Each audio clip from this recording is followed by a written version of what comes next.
All right, good morning, everybody. How's everybody doing? How's this morning been? Good? Great. All right, good. Hey, guys, my name is Jason Acker. I lead a team at Diageo North America. We call ourselves Connections. It's really just my job to make sure that that the great work that our brands are creating are seen by as many of the right consumers as possible, which makes this a really interesting panel for me. This is a panel that is called Modern Media Unboxed. And I was like, what does that really mean? And we are talking about how we're all rethinking reach, relevance, and results. So how do we reach as many people as possible in a time where the way we target, the way we buy media is changing? How do we make sure that we're staying as relevant as possible? And then, like, how do we measure it? Like, what's really important? What are the most important KPIs? And that's really what I'm thinking about, my team is thinking about every day at Diageo. We have 3 people on this panel who come at this from a different aspect. And I think we'll have some really great, interesting insights coming out of this panel. So I'm going to do a bit of an icebreaker for everybody, and then would love it if you guys could introduce yourselves before we get going. So, if you guys had to describe the state of modern media today in one word, maybe even a word you wouldn't use at the office, what would it be and why? Paul, let's start with you. I probably would use it at the office, but the market is volatile right now. It's certainly complex. Tech stacks, privacy issues are always a big thing, especially for us in the data world. But then I'm looking at really unprecedented M&A activity on both the buy side and the sell side, which I think is creating a lot of disruption. And then, of course, that little thing called AI. So lots of complexity. Dan? Hey, Dan Callahan, CRO at Spectrum Reach. Thanks for having us here today. Look, I won't use a bad word, but it's fragmented, right? I think we all know that there's a variety of options as a consumer. There's challenges as a advertiser of how you plan, optimize, measure, and I think we're going to unbox a lot of that. But it's fueled by choice. It's driven by fragmentation, and the ability for a brand like Diageo and Jason to be able to go find their audience succinctly at scale. Only exists a couple hours a day on a Sunday or a Saturday. So those moments are fleeting. It's harder to do. And I think at Spectrum, we've got a lot of great technology capabilities and first-party data that help put it back together. So big believer in the power of the distributor and how we're bringing powering video across linear and TV to help put that back together for you. Reid? Hi, everybody. Reid Steinberg from Icon. I'd say opportunistic. I think everybody has gotten to the point where they're fearful of all the change, all the different opportunities that are out there, especially for advertisers, agencies across the board. I think that's an opportunity for us. As the market changes and evolves, you want to look at how that market gives opportunities for clients and agencies to be more successful, more relevant, to find more media sources. Like, as the technology has grown over the years, we've always adapted. We've tried to figure out new ways in order to use that technology to reach that audience. At Icon, we're a big investment company, and we look at media in the future. We're constantly trying to see what's next. What's the next opportunity to reach advertisers, to reach clients? And that's where we want to invest our money. That's great. So Reid, let's start with you. This is an interesting time in business. There's a lot of different dynamics, a lot of pressure on a lot of our businesses here, and you sit in a unique space. And I think in the past we might call what you did trade, but you describe it as media-backed financial solutions. What does that really mean, and how does that differ from traditional media buying and planning? Good question. So Icon's been around for 40 years. So we started out as a legacy barter company, which is quite simply helping clients, and companies solve problems on their side. That could be excess inventory, overvalued real estate, problems that they had. And then in return, we would exchange media for them. So what we've done with our capital from the very beginning is invest into media companies. So we would work with different media companies to help them solve problems on their side. That could be revenue on demand, that could be marketing, that could be funding boondoggles or fun events. All of those things kind of allowed us to kind of create this cachet of media. So over the years, that has turned into what everybody now calls principle-based media buying. And principle-based media buying used to be this like ugly connotation word, and then pretty much every agency holding company now has their own sort of subdivision that does it. Icon was there from the very beginning, and it's the core of what we do. So from the very start, we've been always using this principle-based solution to solve problems and to help clients along the way. So now what we realized just a few years ago is that we're a world-class media buying organization. We have 300 people that buy media. We place almost $2 billion in media a year. We work with 80 agencies. We work with 450 different brands. So there's a need for the solutions that we can offer to different clients, and that is the ability to get more out of their media than just placing the media.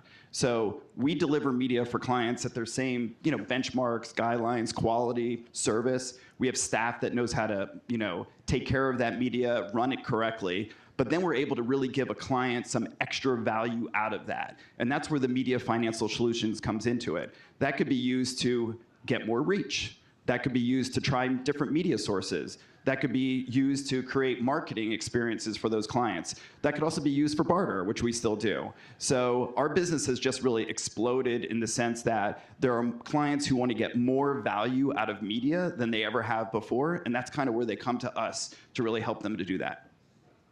That's great. Dan, you're in a unique position at Spectrum where you have like incredible national scale, but you also have this ability to target locally. At times like this, I find that there's often pressure to get as local as possible and to drive as much around short-term ROI as possible. I guess, how do you balance this, this promise of what you guys offer from a hyper-local perspective with the scale that oftentimes major brands are looking for nationally? Yeah, thanks, Jason. That's a great question. We don't look at balancing them per se, right? We look at them as a connective strength. And I think everything we power on the local side across 91 markets is rooted in our local sales efforts, our DNA in the local community, tied to our first-party data as a connectivity company and video distributor, and powering everything that local business needs on a local level, driving customers to their store, driving awareness of their business, and reaching that market. Now, when you bring that all together, right, at scale, we are a formidable national player, right? Coast to coast, same concept. Video capabilities, linear and streaming, most time spent on a monthly basis from a streaming service at 4.5 hours. So the collective roll-up of those 91 markets and what our core DNA is locally stands up nationally. And complementing those two, really bringing them together to solve local and national needs.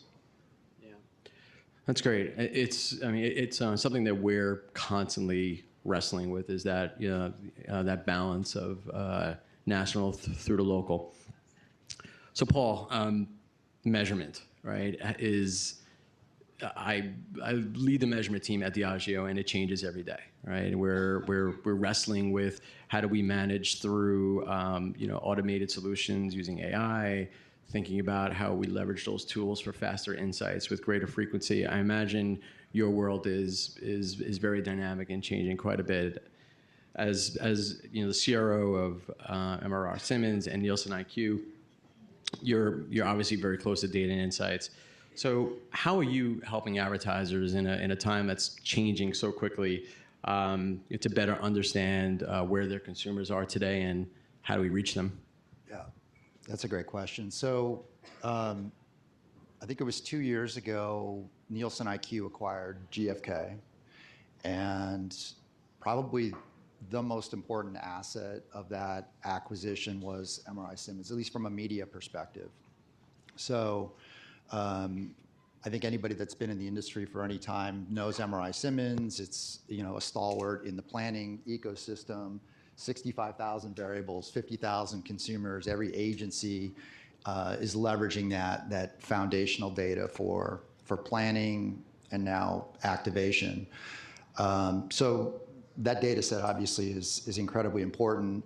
What we're working on in addition to that, though, is really wiring up all of the NIQ sales and share data and eventually the GfK sales and share data to add that additional layer. So to have foundational buying signals and sales signals, along with more about who these people are, and then the final stage in that process is also adding real-time outcomes. I come from the marketing mix world from a long time, so sort of those three different dimensions. And just to give you an example, I mean, for Diageo, for example, we could look at all of the sales and share across different SKUs. Different sizes, what channels these products are being bought up there, and then overlay that with MRI-Simmons data to really build an understanding and help inform the overall strategy. Yeah, no, that's really interesting. I was saying to Paul before I got here, as a young media planner, literally the first thing you do on day one is learn how to use MRI. It is absolutely the first thing. So to see how that's evolved That over the warms years, my heart. It is. I don't know how to use it anymore, but it was definitely. So don't ask me to do a run. But yeah, it is the first thing you learn. That's cool. Reid, I imagine in the position that you sit in, a lot of your conversations are not just with media buyer types, but I imagine the finance department is speaking with you as well, because I've had these conversations internally at Diageo. We can re-engage in that again if you like. I'm sure we will. I don't see it this way, but oftentimes marketing organizations will look at media as an expense and not an asset. How do you make the case that it can actually be a growth driver on the balance sheet with what you're doing? Yeah, so I mean, I think we've always met with clients throughout many, many years where they looked at media as like, all right, we have to do media in order to market our product, in order to grow our business. And from a CFO level or a procurement level, though they look at media as a hardline expense that could be cut easily. So, and they don't see the value that we as marketers try to really implore within it all the time. Like, if you're short of making a budget, the first thing that might get cut is your advertising budget. When we come into companies, we really want to show them that you can get more value out of that media. So from the barter side, we might be able to solve an asset problem or an issue that the company might have with real estate or a problem that they might need to solve. But from the marketing side, we really show to them that you can get more value or more things out of your media budget, and therefore media budgets tend to hold longer. So a lot of clients that we work with, we do deals for multiple years, and it really gives the marketer security knowing that, hey, well, we need to spend that money in order to satisfy the commitment that we've done with Icon, or this is a growth driver that allows for us to be able to do things in our company that we might not have been able to do otherwise. So we really kind of focus those ideas back to companies to give them the opportunity to be able to do it. If you think about it, like we're always trying to solve problems for companies. That's where we start in our conversation. It's never like, hey, you have to do media this way, or you have to do barter this way, or you have to do anything. We kind of approach it with no rules. Let's start with what we can do to solve things on your side and how we fix that. And media becomes a driver to fix that. Because what we have done is we've invested on the media side to create all that value that we try to unlock back to clients. Yeah. Great. Dan. At Diageo, where our media mix is certainly broad, and we are investing across linear, but certainly more and more of our weighting is in the streaming and the video space. I guess as streaming continues to grow and the inventory continues to grow, how is Spectrum evolving its platform and partnerships to ensure that clients can maintain both that reach and the relevancy that I think the contextual nature of streaming brings? Yeah, no, it's a big challenge and a big opportunity. Look, managing a MVPD that sits across both traditional linear and streaming gives us the unique opportunity in bringing those together for a brand like yourself in a seamless planning fashion. That's all rooted, again, on our subscriber data with that IP address and the home mailing address. So knowing who's watching a traditional set-top box versus who's now consuming via the Spectrum TV app or a streaming service really gives us a unique position to bring that to life. And I think it's about meeting the brand where you are, right? There's a variety of choices. There's a variety of measurement companies. It's not about being one size fits all because truthfully, it doesn't.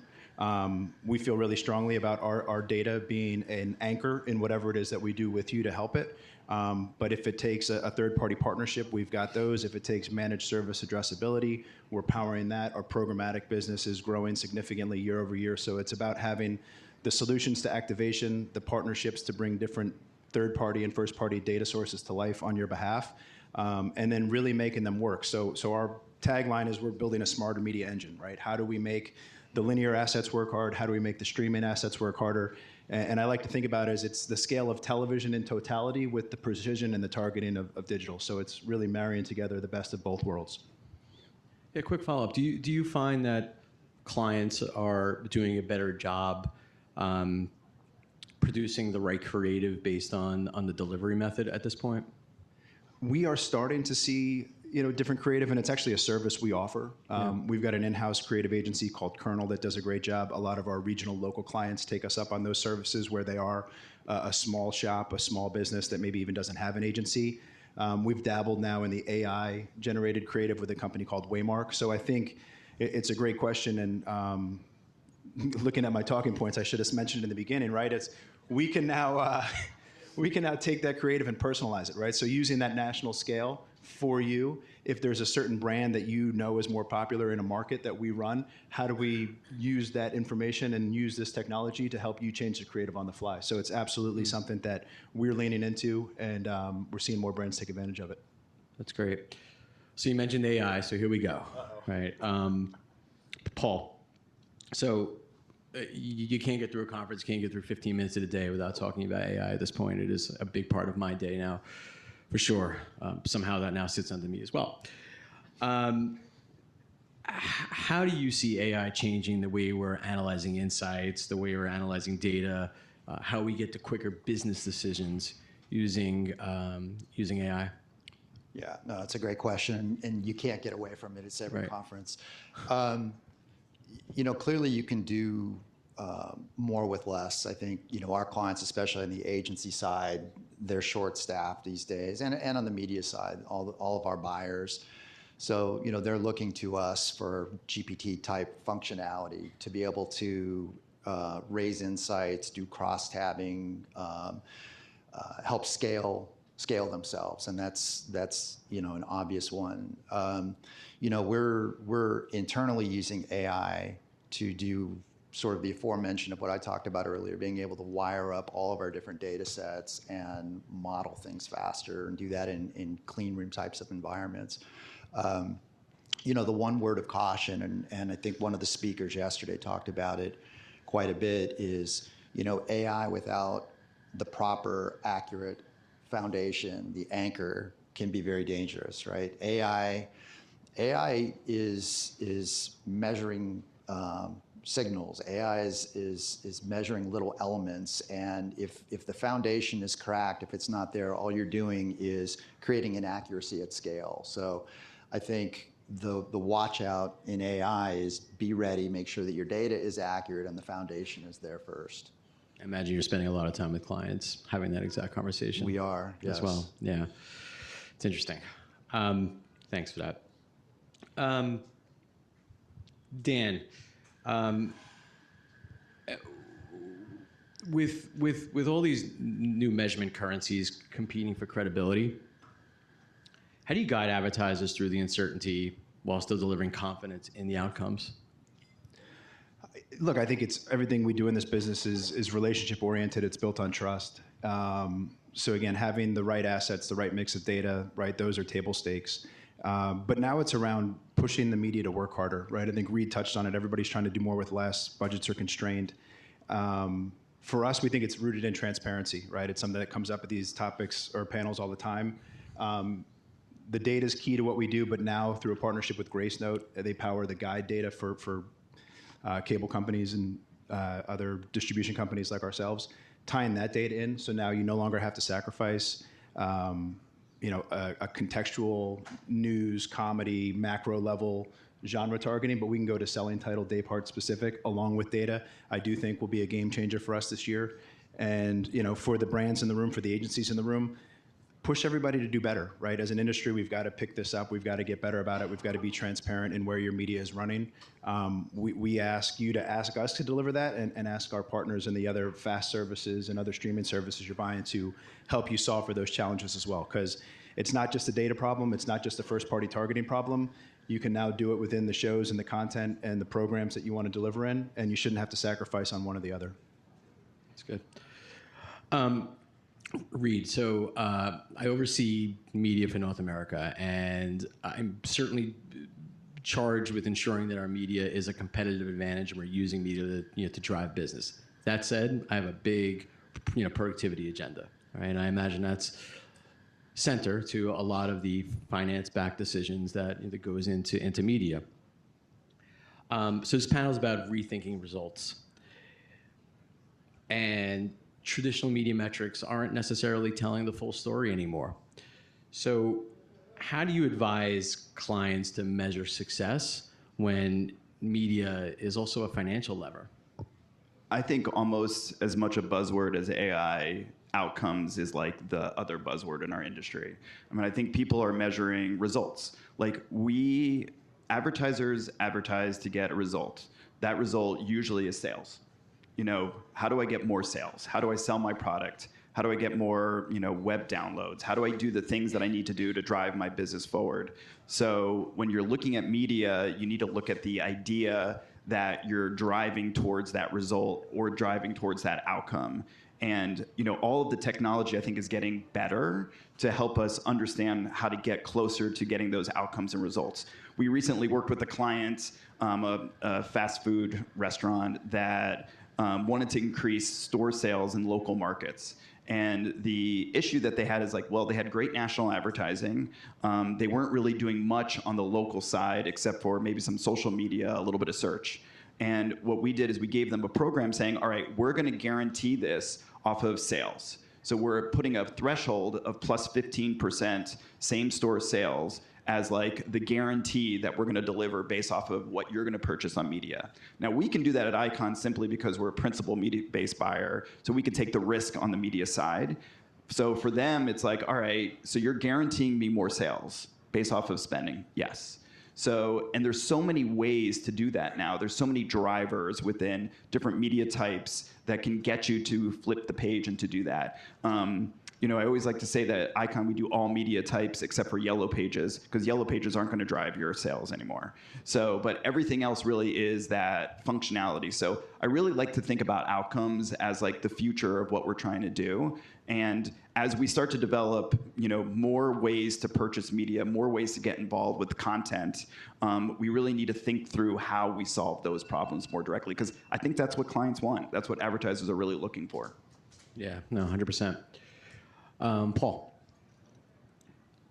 looking ahead, what's the big change you see coming in how advertisers will reach and understand audiences more?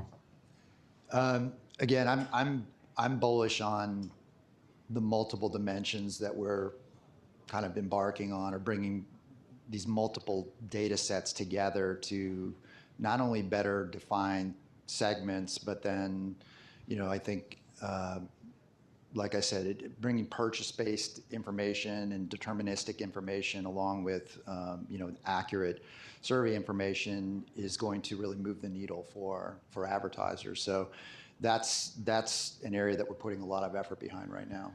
Which, you don't have to say clients, or which sort of verticals are doing that really well? Is it more in the CPG space, or do you see that more in sort of the lower funnel D2C space? I mean, given our business and being so big in FMCG, I mean, that's the starting point for us, certainly. But, retailers, FMCG is the starting point. GfK has lots of different tech and durable data sets. So there's a wealth of different customers that we can talk to.